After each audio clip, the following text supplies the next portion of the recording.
ध्यानमूलं गुरुर्मूर्ते पूजामूलं गुरुपदं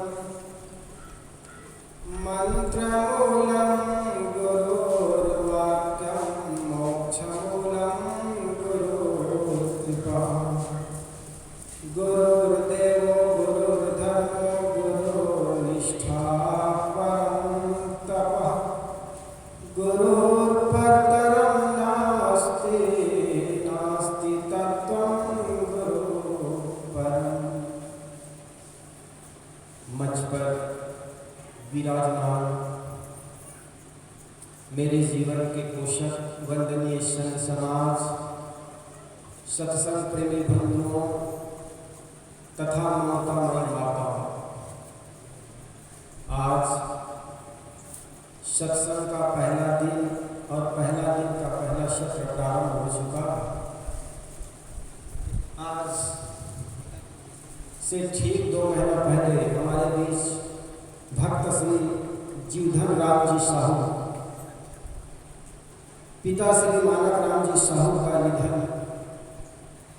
4 जनवरी 2025 को हो गया। जीवन में जब हमारे अपने कोई चले जाते हैं तो सबको पीड़ा होती है। ये तो सतगुरु कबीर ने कहा, भगत मरे क्या रोइए जो अपने घर को जाए, रोवे साकट बाबरा जो हाथों हाथ बिकाए। उन्होंने और कहा है, आए हैं सो जाएंगे, राजा रंग फकीर, एक सिंहासन चढ़ चले एक बंधा जात जंजीर। जब हमारा जीवन भक्ति मार्ग में लग जाता है, संतों के सानिध्य में हमारे जीवन के कुछ अंश उस समय कमाए हुए कुछ अंश लग जाता है तो जीवन निश्चित जानिए सार्थक हो जाता। यूँ तो आदमी और दुनिया में बहुत से प्राणी जीते हैं, लाखों आए हजारों चले गए, लाखों आए हजारों चले गए, नेकी बदी का बोझ उठाए चले गए। इस धरती तल पर जो भी आता है अपने अपने हिसाब से जो कुछ करता है, उनके पीछे एक ही आकांक्षा होती है कि हमारे जीवन में सुख आए, हमारे परिवार समाज सुखी हो, इसी के लिए सभी करते हैं। तो हमारे बीच श्रीमान जीवधन जी साहू नहीं रहे, उसको श्रद्धा सुमन अर्पित करता हूँ। क्योंकि वे भक्त थे, पिछली बार जब आया था मैं आपके ग्राम में, अपने घर ले गए थे और बताए थे मेरे एक लड़का जो है फौजी है और शायद जैसलमेर साइड ही रहता है, तो कभी आऊँगा करके नंबर भी दिया था। और इस बार आया तो सुना कि जनवरी में उनका शरीर पूरा हो गया। उसको मेरी ओर से, संत समाज की ओर से श्रद्धा सुमन अर्पित करता हूँ। आइए सत्संग में हम प्रवेश करें। जीवन में सत्संग की जरूरत क्यों पड़ती है? कभी किसी पशु को नहीं कहा जाता है कि सत्संग में जाओ, सत्संग सुनो, या उनके लिए कोई सत्संग का आयोजन नहीं होता है। आपने देखा कोई मंदिर में कोई हाथी गया हो, बंदर गए हो, या और कोई जानवर गया हो, या जानवरों को कहा जाता? कारण क्या है? क्योंकि पशु में सुधार की संभावना नहीं है तो बिगाड़ की भी संभावना नहीं है। ऐसा नहीं कि किसी बैल का मालिक कुछ वर्षों से तंबाकू खाता है तो बैल को भी तंबाकू खाने की आदत पड़ गई है। कभी ऐसा सुने? कभी नहीं सुने। बैल का मालिक भले भी 20 वर्षों से 30 वर्षों से तंबाकू खाता हो, शराब पीता हो, लेकिन बैल पर उनका जरा भी प्रभाव नहीं पड़ेगा। लेकिन जरा सोचो, एक सज्जन आदमी जिन्होंने कभी तंबाकू क्या मुख में लौंग भी नहीं रखता है और कहीं वो 2 वर्ष तंबाकू खाने वाले लोगों के साथ रहना पड़े, काम करना पड़े, तो उनको तंबाकू की लत लग जाएगी। क्योंकि मनुष्य सामाजिक प्राणी, वो संस्कार में जीता। पशु जो है प्राकृतिक जीता, इसलिए किसी ने कहा प्राकृतिक में जो जीता है उसे पशु कहते हैं, प्राकृतिक में जो जीता है उसे पशु कहते हैं, संस्कृति में जो जीता है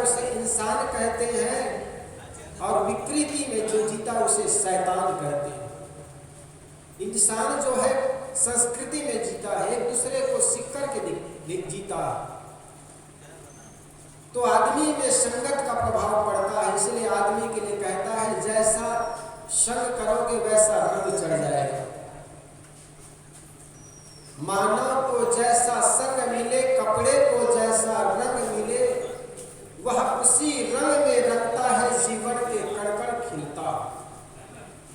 हमारे जीवन के कण-कण, हमारे जीवन के तमाम अंश बदलते हैं तो वो संगत से होता। और यही कारण है कि जब लड़का के बारे में कोई आदमी जानता नहीं तो कहते हैं यार वो आदमी कैसा है बताइए, तो दूसरा कहता है यार वो आदमी किसके साथ संग करता है तो बताइए मैं कैसा ये बता दूंगा। तो हमारा जीवन में संगत का प्रभाव पड़ता है। इसलिए सद्गुरु कबीर ने कहा संगत कीजे साधु की, हरे और की व्याध, ओछी संगत पूर की आठों पहर उपाध। साहब कहते संगत कीजिए साधु की। और साधु कौन? ये सफेद कपड़ा में पहने कोई जरूरी नहीं वो साधु हो। साधु कोई वेशभूषा में नहीं बल्कि व्यक्ति का जीवन ही उनको साधु बनाता। चाहे आप फुल पैंट शर्ट में हो, साड़ी ब्लाउज में हो, धोती बंगाली में हो, चाहे जिस कपड़े में हो, आप साधु हो सकते हैं। साधु का मतलब इंग्लिश में गुड मैन, अच्छा आदमी, जिसके संगत में रहने से आदमी कभी धोखा नहीं खाता, जिस पर आप विश्वास करते हैं कि इस आदमी के साथ मेरे बच्चे रहेंगे, मेरे परिवार के रहेंगे तो ये कभी धोखा नहीं देगा। वो आदमी होता है सज्जन, वो आदमी होता है साधु।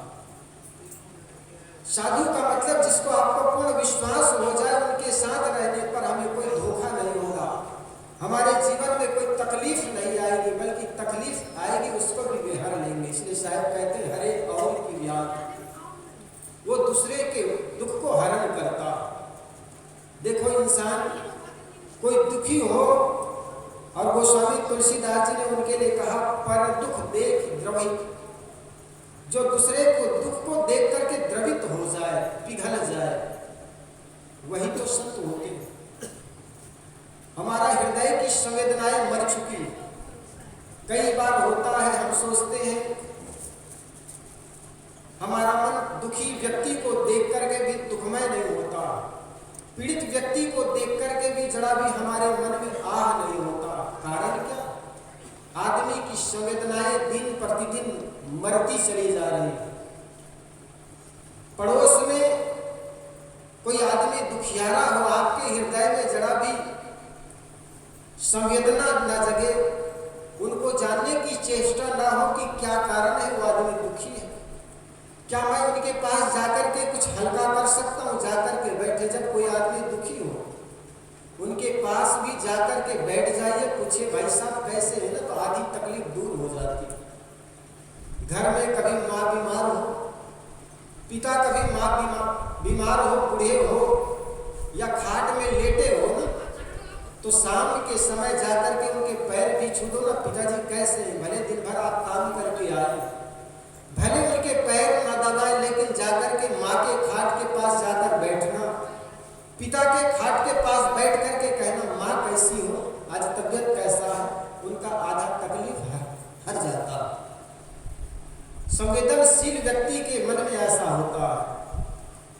किसी भी अच्छी बड़ी बीमारी से भी ग्रसित व्यक्ति हो या कोई बड़ी परेशानी से आदमी ग्रसित हो, उनके पास जाकर कहे भैया ज्यादा चिंता मत करना, हम खड़े हैं ना आपके साथ, तो उनकी आधी तकलीफ आधा दुख दूर हो जाता। ऐसा होना चाहिए। तकलीफ किसको नहीं आती? मृत्यु कौन, मौत के मुख में कौन जाना चाहता? तकलीफ को कौन बुलाता? वो स्वतः चले आते। मौत सबको आनी है, कौन इससे छूटा है, तू फना नहीं होगा ये ख्याल झूठा। बुढ़ापा सबका आता है, बीमारियां सबको आती, इतनी सावधानियां बरते फिर भी बीमारियां आ जाती, शरीर में बड़े घाव हो जाते, शरीर में बड़ी तकलीफ आ जाती, घर में कोई परेशानियां आ जाती। ऐसे समय में सत्संग की वो बातें याद आती। कई बार होता है जिसको हम प्रिय मानते हैं, जिसको पति मानते हैं, जिसको पत्नी मानते हैं, उनके चले जाने पर मन आहत हो जाता है। क्यों आहत होता है? क्योंकि हम बड़ा विश्वास करते हैं, उनसे हमारा मोह होता है, हम सोचते हैं ये हमारे जीवन साथी है, लेकिन वही चले जाते हैं ना तो मन टूट जाता है। और ये जानना, जब परिस्थितियां आती हैं, विपरीत परिस्थितियां, तो आपको मजबूत बनाने के लिए आती है। आपके जीवन में कोई परेशानियां आए, कभी कोई चोट आए, कोई दुख आए, तो समझना आपको सुंदर बनाने के लिए, मजबूत बनाने के लिए आया। कौन ऐसा है जिसके जीवन में कठिनाइयां ना आई? कौन ऐसा है जिनके जीवन में परेशानियां ना आई हो? महाराज राम के जीवन को देखो। सुबह महाराज दशरथ ने देखा, आईना देख रहे थे, 60 वर्ष पार कर गए थे, लेकिन उन्होंने आईना देखते हुए देखा कि कान के ऊपर के एक बाल पक गए।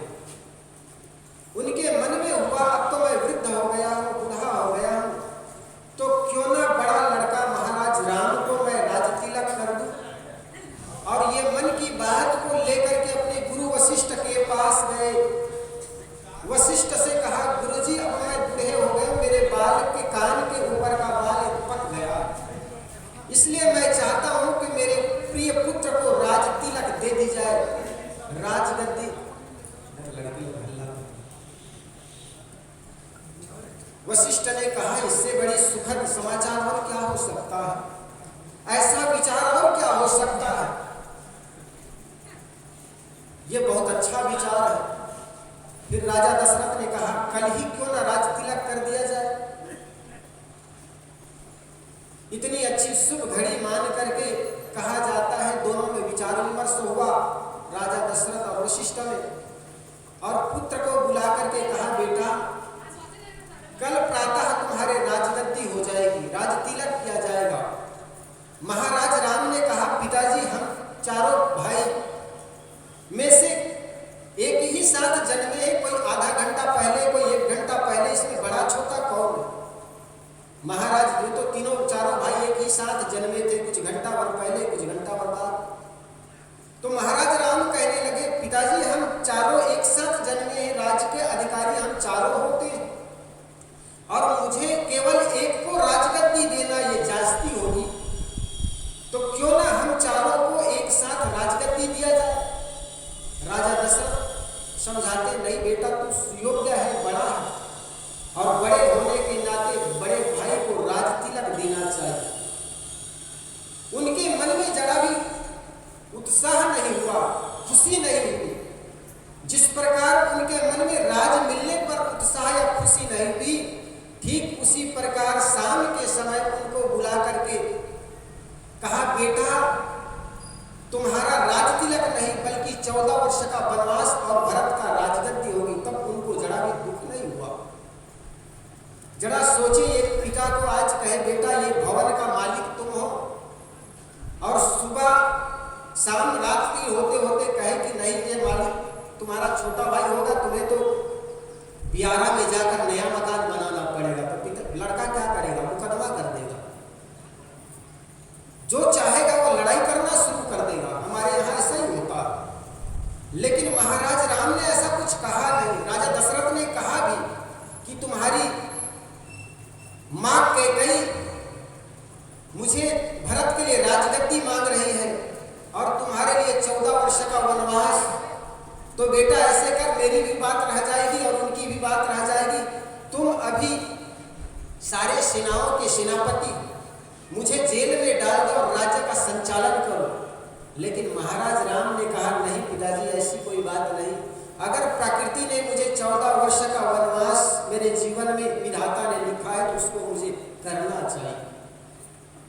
महाराज राम ये सुनकर के कि 14 वर्ष का उन्हें वनवास मिल रहा है, कोई गुरु के पास नहीं कहे गए कि गुरुजी कोई मंत्र जाप कर दीजिए, कोई यज्ञ हवन कर दीजिए, कोई भभूत दे दीजिए ताकि कोई ग्रह टेढ़ा हो गया, कोई मंगल की छाया पड़ गई है तो सीधा हो जाए। बल्कि उन्होंने अपने विधाता का यही रचना है, लिखना है, ये मान करके स्वीकार कर लिए। हमारे जीवन में जब दुख आ जाते हैं तो हम रोज चीखने लगते और गुरु संतों का या ओझा पैगा पंडितों के पास जाकर के कोई सही रास्ता खोजने लग जाते। लेकिन महाराज राम ने ऐसा कुछ नहीं किया।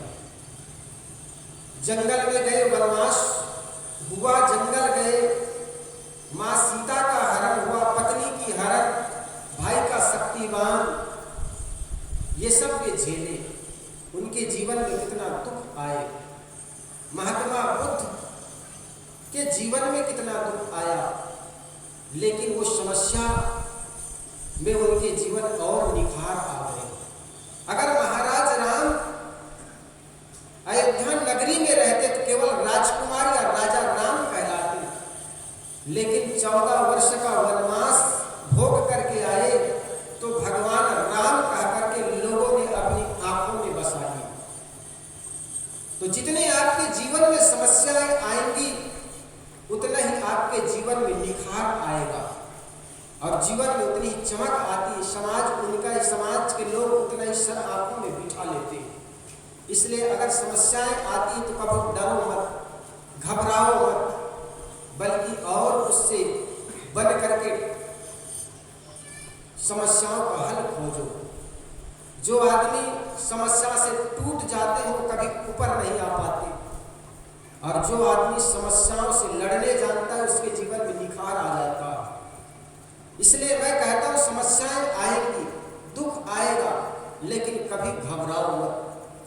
मन में जब घबराहट आ जाती, कई बार होती, बड़ी बीमारियां आ जाती, आदमी घबरा जाता। अभी कोरोना काल आया, कोरोना से बहुत कम लोग मरे हैं, लेकिन कोरोना लग गया इस भय से अधिक लोग मर जाते।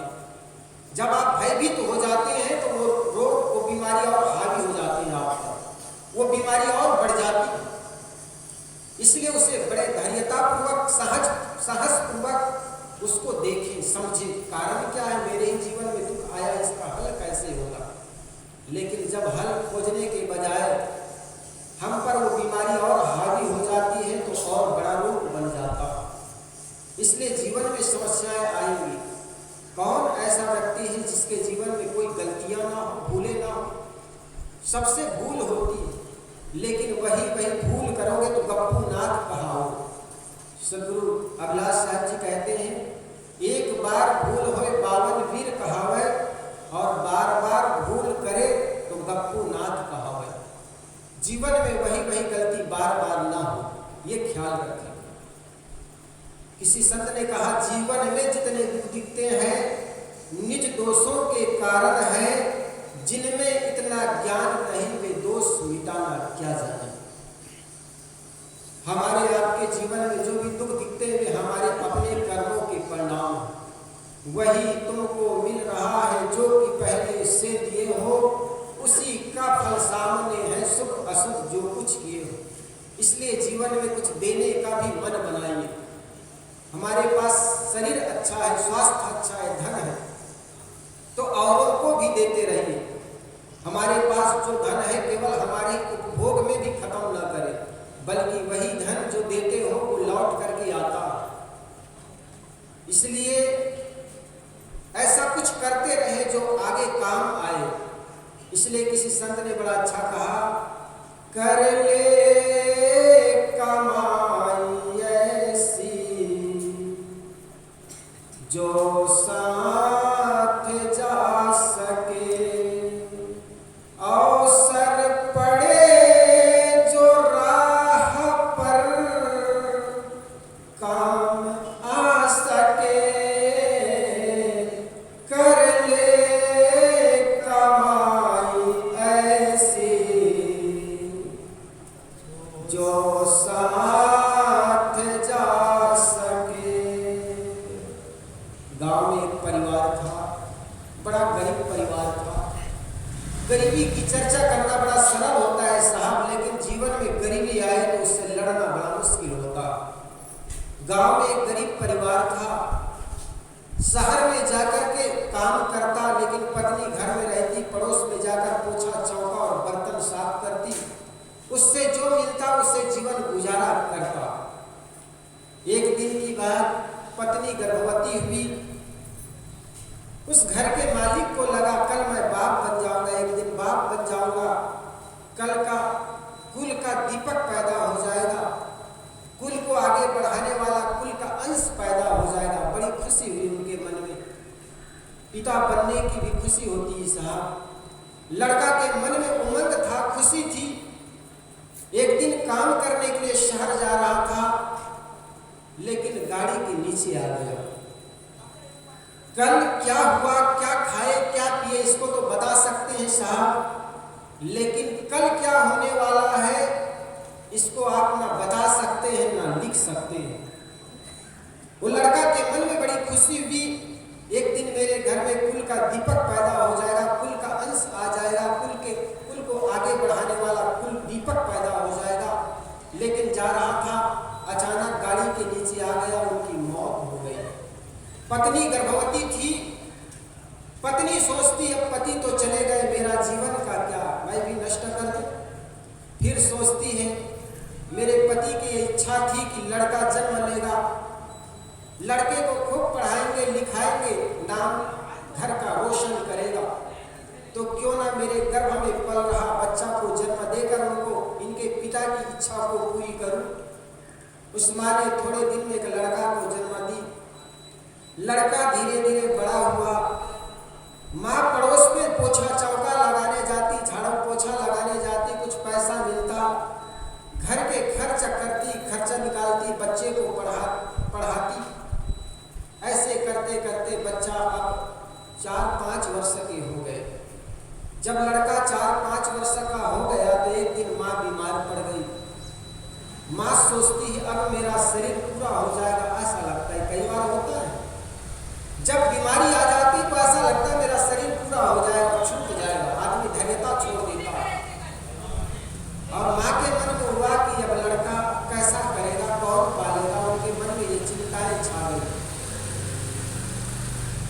लड़का को पास में बुलाया और पास में बुला करके कहती है कि बेटा ऐसे कर, लगता है मेरा शरीर अब पूरा हो जाएगा।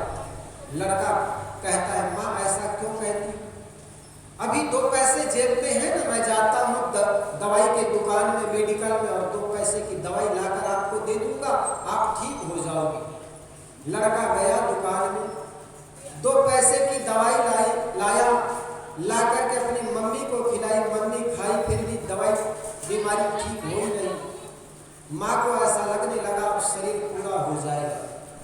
उस माँ ने अपने बेटा को पास में बुलाई और पास में बुला करके माथा चूमी, गाल को चुम्बन ली और कहने लगा बेटा लगता ये शरीर पूरा हो जाएगा, ऐसा करना बेटा। तुम्हारे पिताजी की इच्छा थी कि हमारा बेटा पढ़ लिख करके नाम रोशन करे, तो तुम पढ़ लिख करके आगे मेहनत करके पढ़ाई करना, लिखाई करना, नाम रोशन करना, लेकिन 2 बात ख्याल रखना,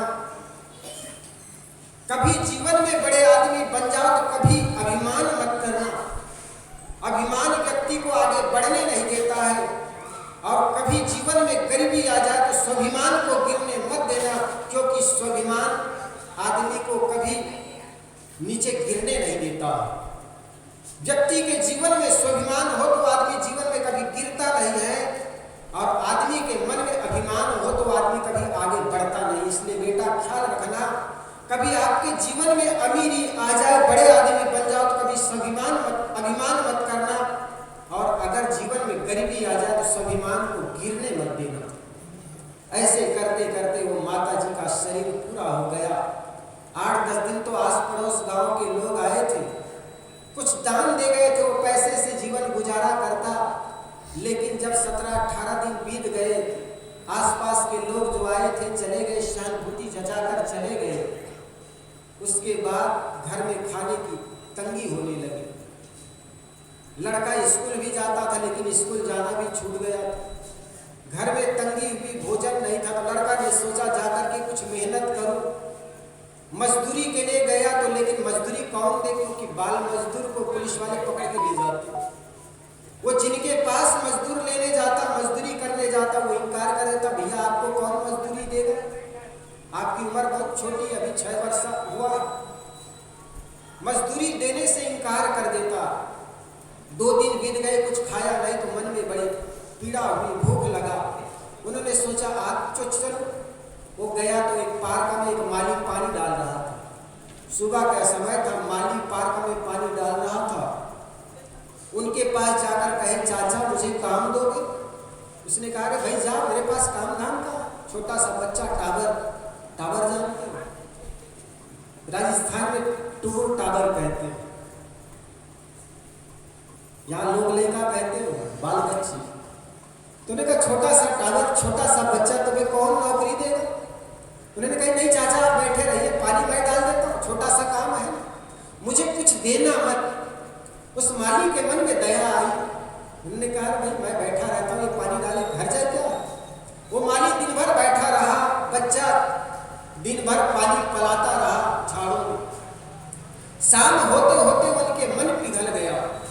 माली ने सोचा यार ये लड़का दिन भर पानी पिलाता रहा, मैं तो आखिर खाट में बैठा रहा, कुर्सी में बैठा रहा, आखिर इनका भी अधिकार बनता है, आधा पैसा दे ही देता हूँ। आधी मजदूरी उस लड़का को दे दिया। आज उनके मन में बड़े सुलेमान की चमक थी उनके चेहरे में।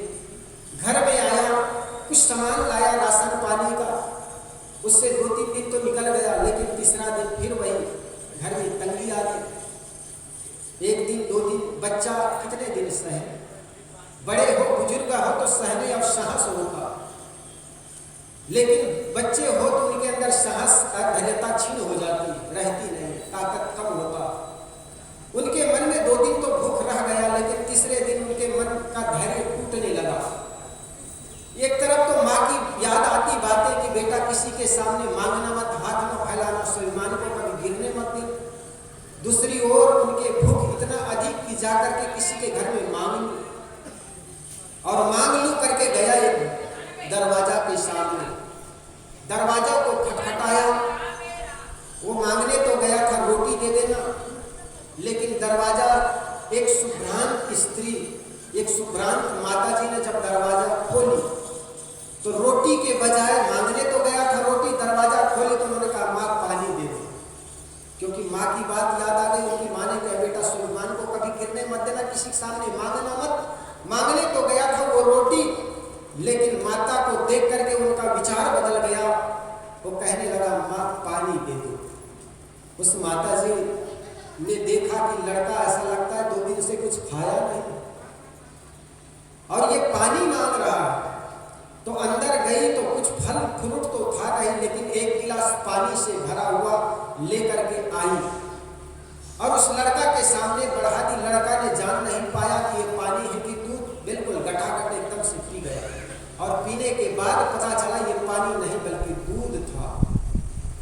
उस दूध को देख करके लड़का ने कहने लगा माँ आपने कुछ दिया है, दूध दिया है ना, तो मैं मुफ्त में कुछ पीना या खाना नहीं चाहता, बता मैं इसके अवेजी, इसके ऊपर मैं आपको क्या दूं जिससे बदला हो जाए।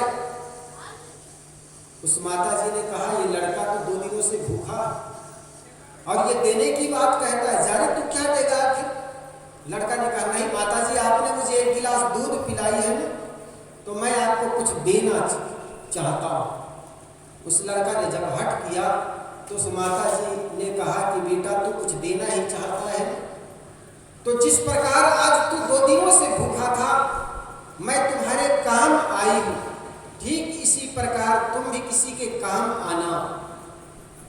उस बात को उस लड़का ने गांठ में गठिया लिया कि जिस प्रकार आज मैं 2-3 दिनों से भूखा था, इस माता ने मुझे 1 गिलास दूध पिला दी, मैं भी किसी के इसी प्रकार काम आऊंगा। उनकी बात को गांठ में बांध दी और चला गया। ये जानकर ये लड़का सुलेमान है कि उस माता ने पता लगाना शुरू किया ये लड़का कहाँ रहता है, कौन सी स्कूल में पढ़ने जाता है और कहाँ से क्या लाता है। तो पता लगा जिस विद्यालय में वो लड़का पढ़ने जाता था उस विद्यालय में भी कुछ महीने के फीस जमा नहीं हुए थे। जिस किराने की दुकान से वो सामान लाता था उस किराने की दुकान के भी उधारी पड़ा हुआ। वो लड़का जान ना पाए क्योंकि लड़का स्वाभिमानी है, ऐसे ही पैसा दे दूं तो पकड़ेगा नहीं। वो दुकान वाले से कह दिया जी इनको कुछ भी सामान जब ले जाता है तो ले जाने देना और जो भी उधारी बने उसको बता देना, मैं पे कर दूंगी, मैं पटा दिया करूंगी। विद्यालय में जाकर के भी मास्टरों से कहा ये लड़का जितना पढ़ता है उसको पढ़ने देना, जो भी फीस बनता है वो मैं पटा देती। ऐसे करते करते बहुत दिन बीत गए। लड़के की वो पढ़ाई पूरी हो गई गांव का, और गांव की जब पढ़ाई पूरी हो गई तो लड़का भी शहर गांव छोड़ करके बाहर चला गया। वो माता जी भी उस लड़के को भूल गई। 20 वर्ष बीत गए, और 20 वर्ष बीत गए तो कहानी दूसरी करवट बदलती है। एक दिन वो माँ बीमार पड़ गई। उसके लड़का दूर शहर में रहता था, आकर के चेक कराया तो पता चला लड़की माता जी को कैंसर है। कैंसर का रोग। गांव के हॉस्पिटल में दिखाया तो बताया गांव के डॉक्टरों ने कि इनको कुछ ऐसी बीमारी है, कैंसर है, कि इसका कोई यहाँ इलाज नहीं है। बॉम्बे में बड़ा हॉस्पिटल है, वहाँ पर ही इसका इलाज हो पाएगा। उसके लड़का ने कहा माता जी चले बॉम्बे, हम आपका इलाज करा देते। माता जी ने कहने लगी कि बेटा बॉम्बे में जाने से बहुत पैसे खर्चा होगा, घर की ज़मीन बिक जाएगी, मकान बिक जाएगा, और मेरी बीमारी में मकान और दुकान बिक जाए और तुम गरीब हो जाओ, ये भी जिंदगी कोई जिंदगी होती, इसका इलाज नहीं कराऊंगी। लड़का कहता है माँ हमारे आपके सिवाय और कौन है, इसका इलाज कराएंगे, चाहे घर की जमीन बिक जाए, मकान बिक जाए, क्या फर्क पड़ता है, मेरे आपके सिवाय मेरा और कौन है। लड़का ले गया उसको बॉम्बे के बड़े हॉस्पिटल में। डॉक्टर ने उनकी बीमारी देख करके उनके आधार कार्ड जमा किए, बीमारी का चेक किया, कैंसर रोग था। डॉक्टर ने कहा 1 महीने तक कमरे में इस हॉस्पिटल में भर्ती होना पड़ेगा। उसकी माँ कहती बेटा 1 महीने में बहुत खर्च आएगा, जमीन बिक जाएगी, मकान बिक जाएगा, इलाज नहीं कराएंगे। लड़का कहता नहीं माँ, मेरे आखिर आपके सिवाय कौन इलाज कराएंगे, चाहे कुछ भी हो जाए। 1 महीने के लिए भर्ती हुई। 1 महीने के बाद भली चंगी हो गई, बीमारी एकदम ठीक हो गया, कैंसर का बीमारी एकदम ठीक हो गई, हर भांति चलने फिरने लग गई। 1 महीने जब पूरा हो गया, आज छुट्टी का समय है, तब उस हॉस्पिटल का एक मैडम थी। वो मैडम एक लिफाफा में बिल लेकर के आती। होता है ना, आप भी जब हॉस्पिटल में गए होंगे तो जानते हो बिल पे करने के लिए बिल आता है, कितना खर्चा आया, उसको पे करने के बाद ही डॉक्टर छुट्टी करता। तो वहाँ का मैडम था, वो बिल लेकर के आई लिफाफा में भर करके, और उस माता जी को के हाथों में पकड़ा देती है। वो माता जी एक क्षण तो अपने लाल अपने बेटा को देखती है कि ये बेटा क्या मेरे बिल पटा पाएगा। दूसरे क्षण वो बिल को पटाती है, वो बिल को भी फाड़ नहीं पा रही लिफाफा को। ऐसे समय में एक डॉक्टर आता है पीछे से, और डॉक्टर ने कहा माता जी नमस्कार, मुझे पहचानती हो कि नहीं पहचानती हो। कहे डॉक्टर साहब मेरे तो ख्याल में नहीं आ रहा है। उस डॉक्टर ने कहा माँ आपने 1 महीने तक भर्ती होकर के जो बिल पे कर चुकी हो, 1 महीने तक भर्ती होने पर तुम्हारी जो बीमारी में खर्चा हुआ ना, उसको आपने 20 साल पहले 1 गिलास दूध दे करके आपने इसका पे कर चुके हैं। वो 1 गिलास दूध का कर्ज आज मैं चुका पाया हूँ। मुझे पहचाने, आज से ठीक 20 वर्ष पहले मैं 4 दिन का भूखा था, मुझे 1 गिलास दूध आपने पिलाई थी, और वो 1 गिलास दूध का आज पूरे कर्ज उतार पाया हूँ। उस लड़का डॉक्टर ने कहा कि माँ मैं वही लड़का था कि दर बदर का ठोकर खाते हुए भूखा आपके दरवाजे पर आया था। उस माता जी ने उस लड़के को देख करके उनकी आंखों में आंसू आने लग गए। तो कहने का मतलब आज नहीं तो कल आप जो देते हो वो लौट करके आपको मिलता है। इसलिए कभी कहते हैं कर ले कमाई ऐसी जो साथ जा सके, अवसर पड़े जो राह पर काम आ सके, कर ले कमाई ऐसी जो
काम आ सके, कर ले कमाई ऐसी जो साथ जा सके। दुनिया में नहीं आता कोई साथी नजर नहीं, दुनिया में नहीं आता कोई साथी नजर नहीं। जो बनते हैं ये साथी ओ भी अमर नहीं। गुरु को बना लो साथी, प्रभु को बना लो साथी, जो साथ दे सके, कर ले कमाई ऐसी जो साथ दे सके, कर ले कमाई ऐसी जो साथ जा सके। अवसर पड़े जो राह पर काम आ सके, कर ले कमाई ऐसी जो साथ जा सके, कर ले कमाई ऐसी जो साथ जा सके। मन में सदा पाप को बढ़ाते चले गए, बदियों का बोझ सिर पर बढ़ाते चले गए, पापों का बोझ सिर पर बढ़ाते चले गए, बदियों का बोझ सिर पर बढ़ाते चले गए। लेकिन कभी धर्म को, लेकिन कभी धर्म को अपना ना सके, कर ले कमाई ऐसी जो काम आ सके, कर ले कमाई ऐसी जो काम आ सके। अवसर पड़े जो राह पर काम आ सके, कर ले कमाई ऐसी जो साथ जा सके। जीवन में ऐसे काम करो जो आगे आपका काम आ जाए। आज जो आप पेड़ बोते हैं, बीज लगाते हो, उसी का फल आपको मिलता है। बोए पेड़ बबूल का आम कहाँ से खाए। अगर आप चाहते हो कि हमारे बच्चे हमारे बुढ़ापा में काम आए, तो आपका भी दायित्व बनता है, आप अपने माता पिता को कभी भूल से भी दुख मत दो। अगर बुढ़ापा में कोई माँ किसी पिता के आंखों में आंसू आता है, तो उनका बड़ा परिणाम घर में सामने आता है। इसलिए कभी ऐसा कुछ काम ना करो जिससे बड़े बुजुर्गों के आंखों में आंसू आए। जो भी काम, देखो महाराज राम को पिताजी ने कहा, बेटा तुम्हें 14 वर्ष का वनवास, इतना समर्पण की पिता से प्रश्न भी नहीं किया, ऐसे क्यों, क्या कारण है, मुझे वनवास क्यों दे रहे हो। उनके मन में जरा भी प्रश्न पैदा नहीं हुआ। हमारे घर में तो कोई बड़े बुजुर्ग भी एक शब्द कहते, हम 4 बातें कह देते। कई बार ऐसा होता। एक गुरुजी थे, गर्मी का दिन था, गाय धूप में बंधी हुई थी। गुरुजी ने कहा कि बेटा गाय धूप में बंधी हुई, उसको बंधन मुक्त कर दो ताकि वो छाया में आ जाए। आज्ञाकारी पुत्र या आज्ञाकारी बेटा होता है न तत्क्षण बिस्तर छोड़ता। गुरुजी की आज्ञा है, पिताजी की आज्ञा, बिना नानूचा करे, बिना प्रश्न किए जाकर काम कर देता। लेकिन चेला भी वैसा ही था। गुरुजी ने कहा बेटा गाय धूप में खड़ी है, जाकर के बंधन मुक्त कर दीजिए। तो चेला राम ने कहा गुरुजी बंधन मुक्त करना मुझ जैसे बंधन युक्त आदमी का काम कहाँ है? वो तो बंधन मुक्त करना आप जैसे बंधन मुक्त आदमी कर सकते हैं, आप जैसे महापुरुष कर सकते हैं, मेरे बस की बात कहा। गुरुजी ने भी सोचा ये हाल सी है। जाकर के गाय को गुरुजी ने खोला, अब खोला तो गाय छांव में जाकर खड़ी हो गई। शाम के समय था, गुरुजी अंदर में जाकर के चौकी में विराजमान हो गए। उतने में ऐसा लगा हवा तूफान पानी गिरने वाला है, गिर रहा। तो गुरुजी ने कहा बेटा थोड़ा आंगन में जाकर देख, बारिश तो नहीं हो रही, पानी तो नहीं गिर रहा। तो गुरुजी लड़का रजाई में घुसा हुआ था, कंबल चादर के ऊपर अंदर घुसा हुआ था। उन्होंने कहा गुरुजी बिल्ली बाहर से अभी अभी आई, देख हाथ फेर लीजिए, अगर बिल्ली का शरीर भीगा होगा तो जान जाना पानी गिर रहा है। बड़ा हसीन चेला था। गुरुजी ने कुछ कहे नहीं। थोड़ी देर बाद जब सोने की बारी आई, दीपक जल रही थी, लड़का से कहा बेटा उठ करके दीपक बंद कर दो, बुझा दो, ताकि दीपक का तेल खत्म ना हो। गुरुजी ने कहा चेला राम ने गुरुजी से कहा गुरुजी गोस्वामी जी की वो पद याद कर लो, आँख कतौ कछुना है, आँख मूंद लो फिर बाहर कुछ है नहीं, वो दीपक क्या है। गुरुजी ने जान गए एकदम बिल्कुल आलसी चेला मिला हुआ है। उन्होंने जाकर बंद किया, बुझाया, और सुबह हुई तो एक कोई शिष्य आया था, 1 किलो जलेबी लाया हुआ था। 1 किलो जलेबी लाया हुआ था। गुरुजी से कहा कि गुरुजी भगवान को भोग लगा दीजिए और संतों में बांट दीजिए। गुरुजी ने भगवान को भोग लगाए और चेला राम से कहा चेला राम प्रसाद लोगे? कहे गुरुजी 3 बात तो मैंने ना कर दिया, अगर इसको भी 4था बात को नरक ना कर दूं तो नरक में जाऊं, दीजिए गुरुजी प्रसाद। तो ऐसे चेला होता है। ऐसे चेलों के लिए कभी कभी ऐसे भी बड़े गुरु मिल जाते हैं। एक गुरुजी और थे, पूजा के स्थल पर वे चौकी लगाकर बैठ गए। एक चेला राम से कहा, 2 उनके चेला थे, उन्होंने कहा बेटा जाकर के तुलसी का पत्र ले आइए, तुलसी की पत्ती ले आई। तो चेला राम ने सोचा मुझे जाना पड़ेगा, जानता तो था। उन्होंने कहा गुरुजी तुलसी का पत्ती कैसी होती है? दूसरा ने सोचा मुझे अब जाना पड़ेगा, तो कह रहे कैसी होती है, तो मुझे जाना पड़ेगा। तो दूसरा ने कहा कैसे होता है, जैसे केला का पत्ता बड़ा बड़ा होता है ऐसा ही होता है। गुरुजी ने जान के ये दोनों बड़ा हमें ही उल्लू बना रहा है।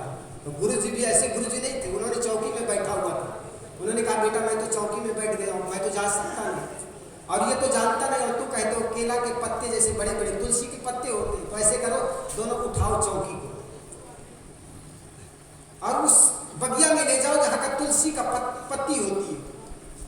दोनों चेला राम चौकी को उठाए, चौकी भी वजन, गुरुजी भी वजन, और जब बगिया के पास ले गए बिल्कुल पसीना से तरबतर एकदम से थक गया। गुरुजी ने 2 मिनट पत्ती तोड़े और पत्ती तोड़ने के बाद कहे अब यज्ञ स्थल पर चौकी ले जाओ, और चौकी को यज्ञ स्थल पर ले गए थे। एकदम थक गए थे दोनों चेला। गुरुजी ने कहा अब तुलसी के पत्ते भूलोगे तो नहीं? अरे गुरुजी इस जन्म में क्या 5 जन्मों तक हम तुलसी के पत्ते कभी भूलेंगे नहीं। बड़े बुजुर्ग अगर कोई बात बताए तो कभी टालो नहीं, अगर गलत है तो भी उसको कर जाओ, अगर उनको समझ में आएगा तो बाद में आपको कहेंगे। लेकिन हम बात में बहाना बनाने की आदत होती, ऐसा अवसर कहाँ मिलता। आपके घर में कोई बड़े बुजुर्ग है तो आप अपना सौभाग्य समझिए, सेवा का एक सुंदर अवसर मिला। उनके न रहने पर तो आदमी भोज भंडारा गांव के लोगों को दिखावा करता, लेकिन जो आप सेवा करते उनके रहते रहते वही उनको मिलता, और सब तो बाकी सब दिखावा। इसलिए बड़े बुजुर्गों का अगर आशीर्वाद लेना हो तो जीते जी ले प्रणाम का परिणाम आशीर्वाद होता। आप कितनों भी गलती घर में कर जाओ, बाहर कर जाओ, लेकिन अगर बड़े बुजुर्गों का जाते समय या घर में आते समय पैर छू लो ना, तो आपके सारी गलतियां माफ हो जाया करती है। घर में एक बहू रानी थी, रोटी बना रही थी। रोटी जब भी कोई आदमी पहली बार बनाना शुरू किया तो बेले हो गए, या तो भारत का नक्शा हो गया, टेढ़े मेढ़े हो ही जाते। पहली बार सेकना शुरू हुआ तो रोटी जल जाती है। जो कहे हमसे रोटी जली नहीं, जानना उसने रोटी कभी बनाई नहीं। पहली बार कोई भी काम करते हो, काम बिगड़ जाता है, बातें बिगड़ जाती हैं, लेकिन बार बार नहीं बिगड़ते, अभ्यस्त हो जाते हैं, एकदम सुडौल गोल बनती है। माता जी रोटी बना रही थी, बहू रानी रोटी बना रही थी, सास वहीं पर बैठी थी। एक रोटी बनाते बनाते रोटी जल गई। पहली रोटी जली तो सासू माँ कुछ बोली नहीं, लेकिन दूसरी रोटी फिर बना रही थी, बनाते दूसरी रोटी भी जलने लग गई। तो दूसरी रोटी में तो धुआं बाद में उठने लगा, सास के धुआं उठना शुरू हो गया। सास तो एकदम से झल्लाई, और सास भी बड़ी होशियार। जब सास कुछ गाली दे रही थी तो बहू कुछ सुन नहीं रही, और कह रहे बहू कुछ उलट करके उत्तर ना दे। तो कुछ ऐसे भी सास होती है कि मैं बोल रही हूँ और तू चुप हो, और कुछ बहू बोलने लग जाते, कहीं बार बार बोलती हो, बहू करे क्या। तो अभी तक तो वो बहू को गाली दे रही थी, लेकिन बहू कुछ बोली नहीं तो उनकी माँ बाप को गाली देने लगती। और जब कोई माँ या बहन की उनके माँ बाप को कोई गाली दे दे ना साहब, तो कौन सुनने वाला। अभी तक बहू रानी को गाली दे रही थी सासू माँ, लेकिन सासू माँ गाली देते देते उनके माँ बाप, बहू के माँ बाप को गाली देने लग गई। तो बेचारी जिस परात में वो आटा गोदी हुई थी, उसी परात को दे करके दे मारी, उठा कर। अब सासू माँ उधर चली गई, बहू रानी इधर चली गई, ना ये बोली ना वो बोली। लेकिन उस घर की बड़ी अच्छी परंपरा रही, सुबह उठ करके सासू की पति के पैर छूने की आदत थी। सुबह उठी, आंख मलते मलते सासू माँ के खाट के पास चली गई। सासू माँ अभी उठ करके बैठी ही खाट में, दोनों पैर जमीन पर रखी हुई आंख मल रही है। और बहू रानी जाकर के कहने लगी, सासू माँ साहिब बंदगी। जैसे ही बहू रानी ने उनके पैर छूते हुए कहती कि सासू माँ साहिब बंदगी, तो सासू माँ सोचती वही कल वाली कलमुही है कि कोई दूसरा है। कल तो ये परात उठा करके दे मारी थी, आज कह रही सासू माँ साहिब बंदगी। और साहिब बंदगी कहने से उनका भी गुस्सा उतर गया था। अनायास उनकी दाहिना हाथ उनके सिर पर चला गया और कहने लगी, बेटी मैं भी कैसी बावली हूँ, मैं भी कैसी पगली हूँ। अरे इतनी संपत्ति घर में है, इसको मर जाने पर क्या मैं सर में उठाकर ले जाऊंगी। बेटी ख्याल रखना, आजकल गेहूं का रेट बहुत बढ़ गया है, इसलिए 2 रोटी की जगह केवल 1 रोटी जलाया है। ऐसा प्रेम हो आपके घर, कहा सुनी हो जाना कोई बड़ी चीज नहीं है। कहना सुनना हो जाता है, जहां 2 बर्तने होते हैं वहां आवाज होती है। आपके घर में भी होगी, लेकिन समन्वय सीखिए। कभी गांठें मत बनाओ, बड़ी ने कुछ कह दी, सास ने कुछ कह दी, बहू कुछ कह दी, घर का क्या पड़ता है। सुन लो, जाकर के एक दूसरे के पैर छू लो, उनका मन खुल जाएगा, आपका मन खुल जाएगा, सामने वाले का दिल खुल जाएगा। लेकिन जब गांठ बना लेते हो तो सुलह के सारे दरवाजे बंद हो जाते हैं। इसलिए कभी गांठें मत बनाओ मन में। जिस प्रकार कुआं अपनी छाया अपने अंदर रखता है, इसी प्रकार घर की अच्छी पूरी बातें, हर बात को अपने अंदर रखना सीखो। जिस प्रकार आप गांठें बना लेते हो तो ऊपर अंदर में आपके अंदर शरीर में कुछ फोड़ा होता है, आप ऊपर से उसको दबाते हो, लेकिन अंदर ही अंदर वो फोड़ा और सूल बनता चला जाता है। ठीक इसी प्रकार कोई बातें हो गई, बहू कह दी, सास कह दी, ससुर कह दे, पति कह दिया, और आपने गांठें बना ली, मैं आज से बात नहीं करूंगी या नहीं करूंगा, तो इसका परिणाम बड़ा घातक होता है। इसलिए कभी गांठें मत बनाओ। कभी तू मैं हो जाए तो एक दूसरे से साहिब बंदगी, जय श्री राम जय श्री कृष्ण करके बात शुरू कर लो, तो सुलह के सारे दरवाजे खुल जाएंगे। सबसे मीठी वाणी का बर्ताव करो। महाराज कृष्ण जब नारद के पास गए, मेरे आपस में पुत्र लड़ रहे हैं, मैं कौन से चीज का प्रयोग करूं, तो उन्होंने कहा ऐसा तलवार का प्रयोग करो जो किसी लोहे से न बना हो, ऐसा सुंदर वाणी का प्रयोग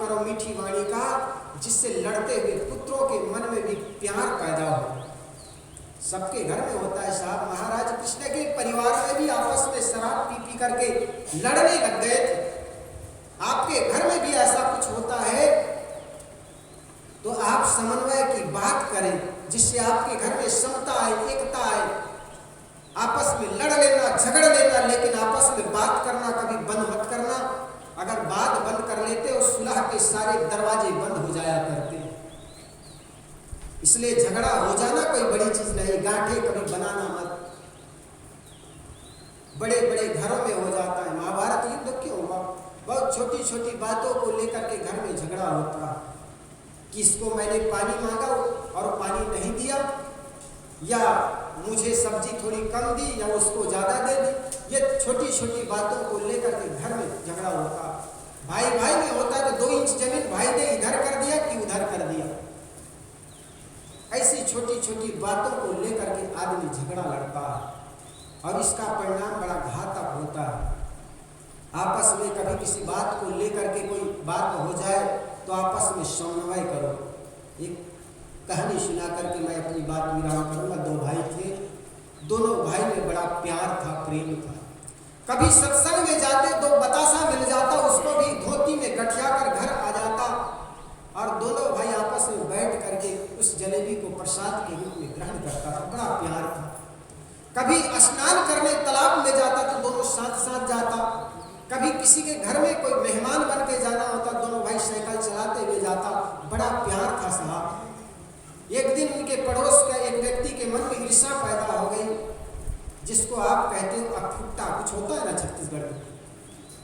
ऐसा अखुट्टा स्वभाव का एक आदमी था, बूढ़ा आदमी था। वो घर में आया, छोटा भाई घर में था, उनसे कहने लगा, यार तुम लोग कैसे जीवन जीते मुर्दे की भांति। जहां कोई फटकार नहीं वहां खाक प्यार करता। वह शिकायत करके चला गया। जब बूढ़ा व्यक्ति शिकायत करके चला गया तो बड़ा भाई कहीं से आया, बाजार से आया। छोटा भाई ने अवसर जान के उनको बताया कि भैया पड़ोस का एक बूढ़ा आदमी आया हुआ था और हम लोगों की जीवन पद्धति को देख करके वे हंस रहा था, कह रहा था कि कैसे जीवन जीते वो मुर्दे की बात। बड़ा भाई बड़ा समझदार था, जिसमें समझदारी हो वही बड़ा होता। कोई बांस की तरह बड़ा हो जाने से कोई बड़ा नहीं होता साहब। सदगुरु कबीर ने कहा, बड़ा हुआ सो क्या हुआ, जैसे प्रेम पेड़ खजूर, पंछी को छाया नहीं फल लागे अतदूर। साहब कहते साहब बड़ा हो जाने से क्या हो, जिसमें विवेक ना हो, जिसमें विवेक ना हो, समझने की क्षमता ना हो। वो बड़ा भाई बड़ा समझदार था। वो आया, छोटा भाई कहने लगा, भैया हम लोगों की जीवन पद्धति को देखकर पड़ोस का एक आदमी मखौल उड़ा रहा था, मजाक उड़ा रहा था, हंस रहा था। बड़ा भाई समझ गया, लगता है कोई गलत बुद्धि का आदमी जो हम लोगों के प्रेम में फूट डालना चाहता। ये सोच करके बड़ा भाई कहने लगा, यार हम लोगों की जीवन पद्धति को देखकर हंस रहा था, मजाक उड़ा रहा था, तो चलो हम लड़ ही लेते हैं, झगड़ लेते हैं और इससे पड़ोस के जीवन में खुशी आ जाए। इससे बड़ी क्या खुशी हो सकती, चलो लड़ ही लेते।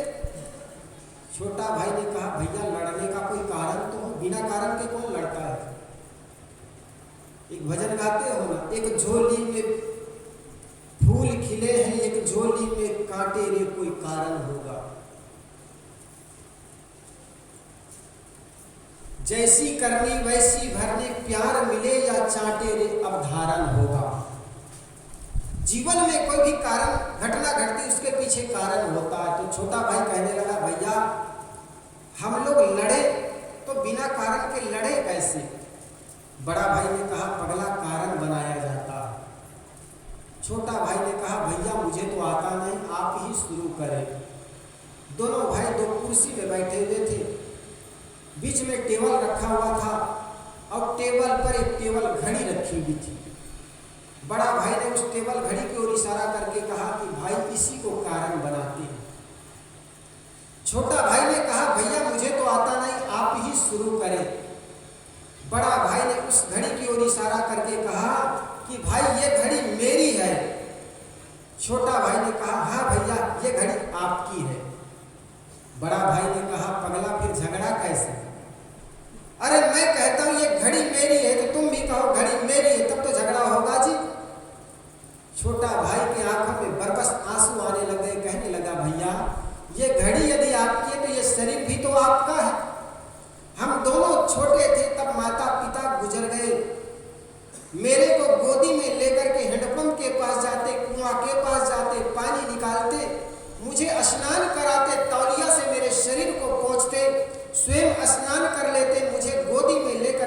चले आते।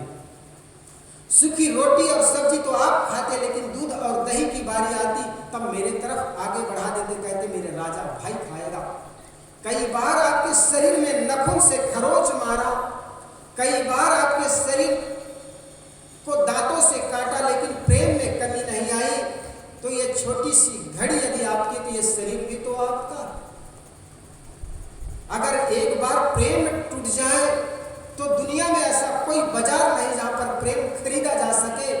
एक बार प्रेम टूट जाए तो दुनिया में ऐसा कोई फैक्ट्री नहीं जहां पर रिपेयरिंग किया जा सके भैया।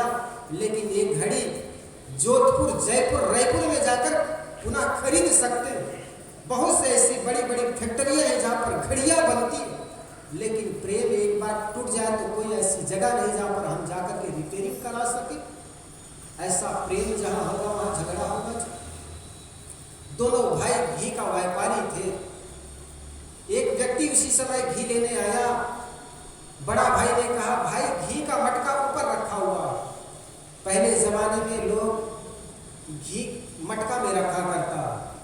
इधर भाई की मुझे तो पता नहीं, कभी ख्याल भी नहीं कहीं घी में मटका रखा हो। मैं राजस्थान में गया तो मटका छत के ऊपर 8-10 मटका रखा हुआ था। मैंने कहा, भाई साहब ये घी मटका कैसे यहाँ रखा हुआ?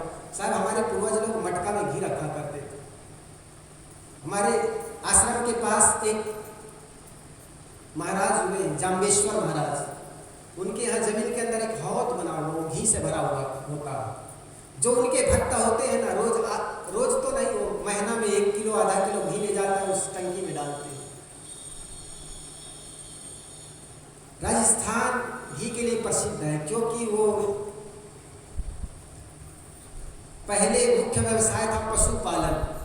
ऊंट बकरी चराने वाले लोग आते हैं ना आपके क्षेत्र में, तो वहाँ का मुख्य व्यवसाय है। और आज भी जाओगे तो लोगों का बिना घी का भोजन नहीं बनता। तो घी का मटका ऊपर रखा हुआ था। बड़ा भाई ने छोटा भाई से कहा, भाई ऊपर रखा हुआ घी का मटका मैं नीचे से पकड़ता हूँ, तुम जाकर के ऊपर से पकड़ाना। बड़ा भाई नीचे से पकड़ रहा है, ऊपर से छोटा भाई पकड़ा रहा था। ऊपर से पकड़ रहा, बड़ा छोटा भाई दे रहा था, नीचे से बड़े भाई के हाथों में पकड़ में आया नहीं, उसके पहले छोटे भाई का के हाथ से मटका छूट गया। जब हाथ से मटका छूट गया तो जमीन पर आ गया, टूट गया, घी पूरा फैल गया। छोटा भाई हाथ जोड़कर कहने लगा, भैया मुझसे गलती हो गई, आप घी का मटका पकड़े नहीं थे, इसके पहले घी का मटका मेरे हाथों से छूट गया। बड़ा भाई कहने लगा, नहीं भाई गलती आपसे नहीं, घी का मटका चिकना था, पकड़ने में मेरा आया नहीं, इसलिए गलती मुझसे हो गई, घी का मटका मुझसे टूट गया। दोनों भाई कितना एक दूसरे के अंदर कितना प्यार है, किसी पर थोपता नहीं। हमारे घर में होता उल्टा है, गलती छोटे भाई करता है, बड़े भाई पर थोप देता है, बड़ा भाई से गलती होती छोटे पर थोप देता। और यही कारण है कि झगड़ा बढ़ता बढ़ता बढ़ जाती। दूसरे की गलती देखने के बजाय अपनी गलती को स्वीकारना सीखे। सास बहू में अगर प्रेम हो तो बहू की गलती को नजरअंदाज किया जाता है। एक घर में एक मेहमान आया हुआ था, शीशे का गिलास, वो फैंसी गिलास में बहू पानी दे रही थी। घर का आया हुआ मेहमान गिलास पकड़ में आया नहीं, उसके पहले बहू के हाथ से गिलास छूटा, जमीन पर जाकर के चकनाचूर हो गया। जब गिलास टूट गया तो सास झल्लाने लगी, मूर्खा कहेगा तूने शीशे का गिलास तोड़ डाली, तुम्हारे पैर में चोट क्यों नहीं आई। सास बहू के बीच अगर प्यार होता तो सासू माँ कहती, बेटी गिलास टूट गया तो टूट गया, कोई बात नहीं, तुम्हारे पैर में तो चोट नहीं आई। अरे शीशे का गिलास क्या चीज होती है साहब, अगर चांदी का भी गिलास टूट जाए तो सास कहेगी कि बेटी गिलास टूट गई तो कोई बात नहीं, गिलास टूट गया तो कोई बात नहीं, तुम्हारे पैर में तो कोई चोट नहीं है। उस घर की बात है जिस घर में प्यार होता। इसलिए जहाँ प्यार होता है वहाँ वस्तु छोटी हो जाती है, पद छोटा हो जाता है, संपत्ति छोटी हो जाती है, प्रेमी के लिए प्रेमी बड़े हो जाते हैं। कभी चीजों को लेकर प्रेमी की तुलना करोगे तो प्रेमी बड़े हो जाएंगे। पत्नी और पति में प्रेम होगा तो पति के लिए पत्नी बड़ी बड़ी हो जाएगी। वस्तु छोटी हो जाएगी। भाई भाई में प्रेम हो तो मकान छोटा हो जाएगा, दुकान छोटा हो जाएगा, भाई के लिए भाई बड़ा हो जाएगा। महाराज राम और भरत में प्रेम था। यही कारण है कि अयोध्या जैसे नगरी विकल्प हो जाया करते। कभी महाराज राम भरत की ओर उछालता है तो कभी भरत राम की ओर उछालता। क्यों? क्योंकि दोनों भाई के अंदर प्रेम था। ऐसा प्रेम आपकी हृदय में भी उपजे, आपके घर परिवार में सुखद हो, परिवार में शांति आए, आपके घर स्वर्ग उतरे। ये तब हो पाएगा जब मृदुवाणी सुंदर बर्ताव, सभी गुणों की खान है, प्रेम की गंगा बहे जहाँ पर, वही घर स्वर्ग समान है। इसलिए आज का सत्संग का पहला दिन आप सब लेट से आए, इसलिए वैसे समय पर 10 बजे हमारा कार्यक्रम शुरू हो गया था, फिर भी वैसे 9 से शुरू होना था, 1 घंटा लेट चले, लेट प्रारंभ हुआ, आप सब आए। अभी का सत्र इसी के साथ देता हूँ विराम। अपनी वाणी को बोलिए सद्गुरुदेव की जय।